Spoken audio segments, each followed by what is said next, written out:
गौरी की उम्र हो जाने के बाद आए दिन उसकी तबीयत खराब रहती थी। उसका बेटा सूरज कभी इस डॉक्टर के पास तो कभी उस डॉक्टर के पास लेकर जाया करता था और इसी वजह से गौरी घर का काम भी नहीं कर पाती है और वह आए दिन खाने की चीज़ें बाहर से मंगाती थी। यह सब देखकर उसकी पड़ोसन उससे कहती है, अरे गौरी, मैं देख रही हूँ आए दिन सूरज स्विगी या जोमेटो से खाना मंगवा रहा है। रोज रोज बाहर का खाना ठीक नहीं है। इस तरह तो तेरे साथ साथ घर में बाकी सबकी भी तबीयत खराब हो जाएगी। अरे तू ही बता, मैं क्या करूँ? और कोई उपाय भी तो नहीं है मेरे पास इसके सिवा। अरे उपाय है काहे नहीं, भगवान ने तुझे श्रवण कुमार जैसा बेटा दिया है, उसकी शादी कर दे, बहू आएगी घर संभाल लेगी। वैसे भी तेरे सूरज के साथ तो हर लड़की खुश रहेगी। हाँ, तूने बिल्कुल सही कहा। वैसे भी अब मेरा सूरज 25 साल का हो गया है, यही सही उम्र है उसकी शादी करने की। अगर तू कहे तो मैं एक लड़की को जानती हूँ, मेरे पड़ोस की है मायके में। अगर तू कहे तो मैं बात चलाऊँ, वो सुंदर भी है और पढ़ी लिखी भी है।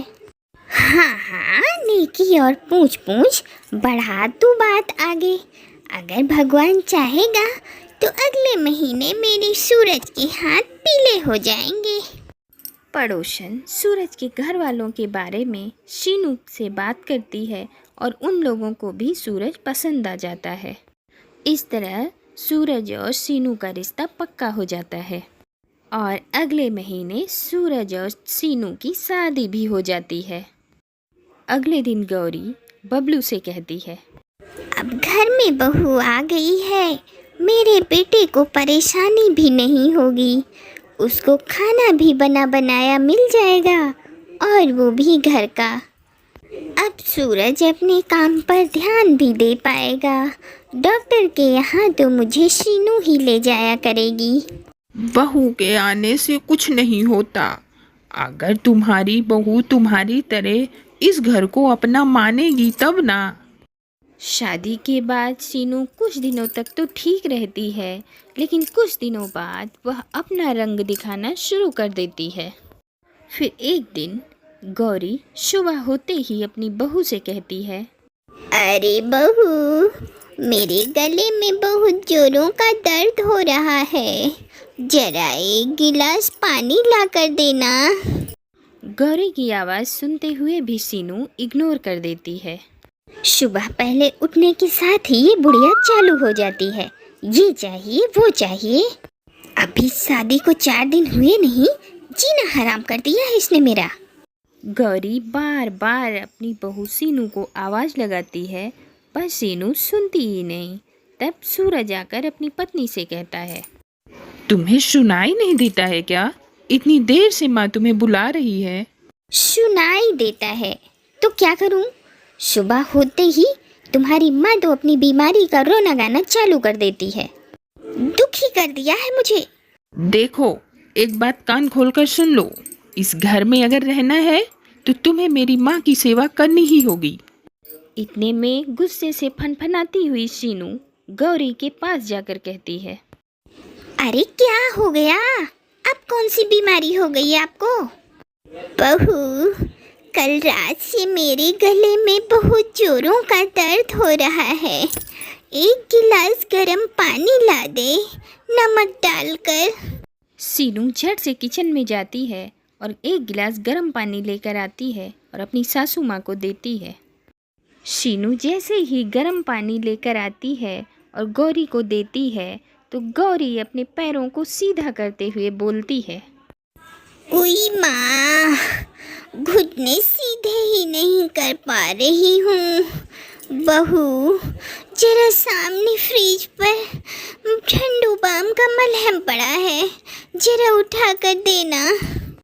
पूरा दिन इनकी बीमारी ही सुनते रहो, जैसे और कोई काम है ही नहीं मुझे। माँ जी, एक बार मैं बोल नहीं सकती क्या? क्या करूं बहू, अब दिमाग भी नहीं चलता, बुढ़ापा जो आ गया है। सीनू झट से घुटनों का मलहम लाकर गौरी को दे देती है। फिर गौरी कहती है, अरे बहू, मेरी एड़ियों में भी दर्द हो रहा है। सोच रही हूँ गर्म पानी का सेंक ले लूँ, उससे थोड़ा आराम मिलेगा। बस बस माँ जी, अब कुछ नहीं होगा मुझसे। अब बस आप चुपचाप यहीं बैठी रहिए। वैसे भी आप कौन सा बहुत बड़ा काम कर लेती हैं। ये सुनकर गौरी की आंखें भर आती हैं। दोपहर में गौरी से मिलने उसके मोहल्ले की 2 औरतें आती हैं। अब तो पैरों से चला ही नहीं जाता, बड़ी मुश्किल से आई हूँ और मुझसे भी नहीं चला जाता। ऊपर से बीपी और शुगर हो गया वो अलग। मेरे तो पैरों में खुद ही इतना दर्द रहता है कि एक कमरे से दूसरे कमरे में जाने के लिए सोचना पड़ता है। थायराइड भी है, ऊपर से बीपी और शुगर भी। डॉक्टर ने मुझे पथरी का ऑपरेशन करवाने को बोला है। और तो और आज खांसी, सर्दी, जुकाम, बुखार भी हो गया है। मसूड़ों में भी दर्द हो रहा है, सो अलग। अरे तब तो तू तो पूरी बीमारी की दुकान हो गई है गौरी। बड़ी हिम्मत है तुझ में गौरी, जो तू इतनी सारी बीमारियों से अकेले ही लड़ रही है और बिस्तर पर भी नहीं आई। फिर शाम को अचानक से गौरी के दांतों में दर्द होने लगता है और वह चिल्लाने लगती है। अब और मुझसे नहीं बर्दाश्त होता। मेरे दांतों में इतना दर्द है कि मुझसे एक घूंट पानी भी नहीं निकला जा रहा है। बस जितना जल्दी हो सके मुझे डॉक्टर के पास ले चलो। अरे माँ जी, जान खा ली है आपने मेरी। बस जैसे मेरे पास यही एक काम बचा है कि बस आपको डॉक्टर के पास ले जाऊं। बस अब मैं आपको किसी और डॉक्टर के पास नहीं ले जा सकती। बस आप चुपचाप बिस्तर पर पड़ी रहिए, और अगर मुझे ज़्यादा तंग किया तो मैं आपके बेटे को छोड़कर चली जाऊंगी। नाक में दम कर दिया है मेरे। ये बीमारी की दुकान वाली सास मेरे ही नसीब में लिखी थी क्या।